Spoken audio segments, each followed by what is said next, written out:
which is a remake of a classic PlayStation 1 game made in 2019.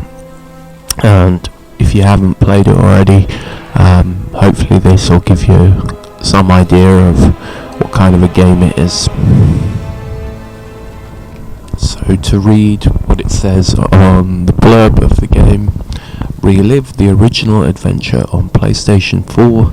The beloved fan favourite has been completely remade from the grave up, blending classic gameplay with stunning visuals, all in eye-popping 4K. Step into the bones of Sir Daniel Fortescue, a slightly inept and long-dead knight accidentally resurrected by his enemy, the evil sorcerer Zarek. With a second chance to foil his greatest foe, Dan will once again set out to save the kingdom of Galamir and earn his place as a true hero. Okay, so first of all, this game definitely has improved on the original in terms of visuals, as you would expect, but even so it could have been completely messed up. The studio that have redone the game have done a really good job. It's definitely enhanced the whole experience. The story is the same as the original. Levels throughout the game are challenging. You won't just complete the game without thinking. You do have to think. There is primarily a platform game, but it definitely has puzzle elements. However, these puzzle elements, I feel, could have been expanded upon a little bit, as they lack complexity, really. There are puzzles in this game, and it certainly adds to the enjoyment, but we're not talking like Tomb Raider level of puzzling. There's a great weapon selection throughout the game.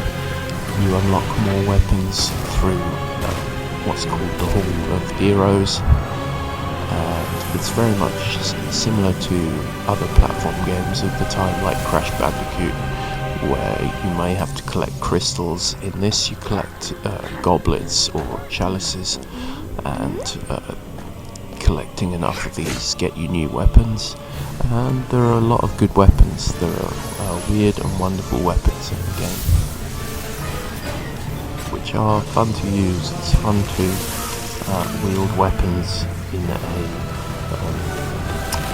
sword fighting style, with arrows and sword and shield. I know it's a platformer, but it's still satisfying.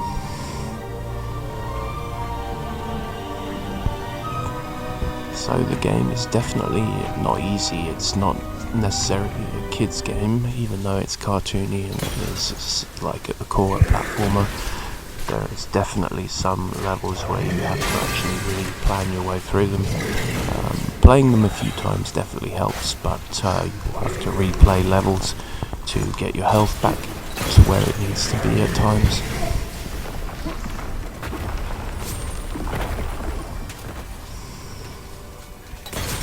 So the main aesthetic of the game, which is platforming and using as I said, the medieval style weapons, the sword and shield, the bows and arrows, is definitely enjoyable, and the new visuals that they've updated the game with have certainly enhanced the whole gameplay experience.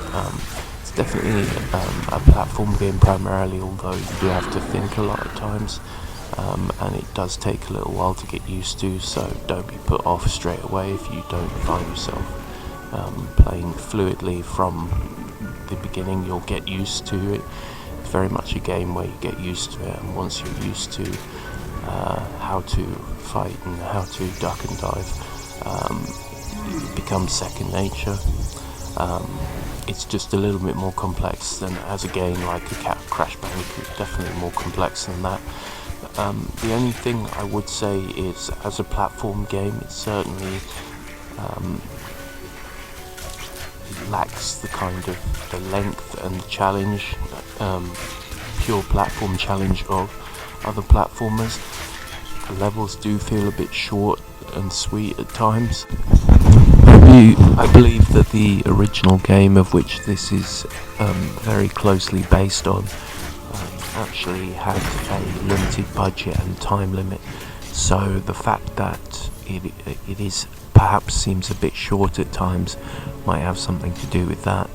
But overall, it has, as I said, it mixes great platform elements and with some sort of action adventure type gameplay as well, and it's just a completely unique game. I don't think there'll ever be a game before or after quite like this. Probably the only downside is a lack of depth in some of the levels, but other than that, it's a great game and it's a good price too. So if you want a enjoyable one-player game where you can just relax and play, this is certainly up there. As I said, it's not super easy. There are parts where you have to think or you have to plan a strategy to get through. Taking hits from the AI in the game is pretty common, and it's not it's more of the style of platformers from the PlayStation 1 era where they could be fiendishly hard. So to actually complete the game, you have to kind of master it and have a bit of a plan. The only thing as well is that there was a Medievil 2 actually made on the PSX, and that would be an awesome addition. But yeah, I really enjoyed playing this. I have to give it a good score. I think for what it is, excellent original game, really amusing script, like some really cool sequences. Like I find the sequences not like hilarious, but they are funny, and you know, it has charm that a lot of games doesn't these days. So I've got to give it a 9 out of 10. As for what it is, it does the job perfect. Well worth a look, definitely. You will probably enjoy this game. Cheers. I've never been there myself, but I've heard they got a free bar.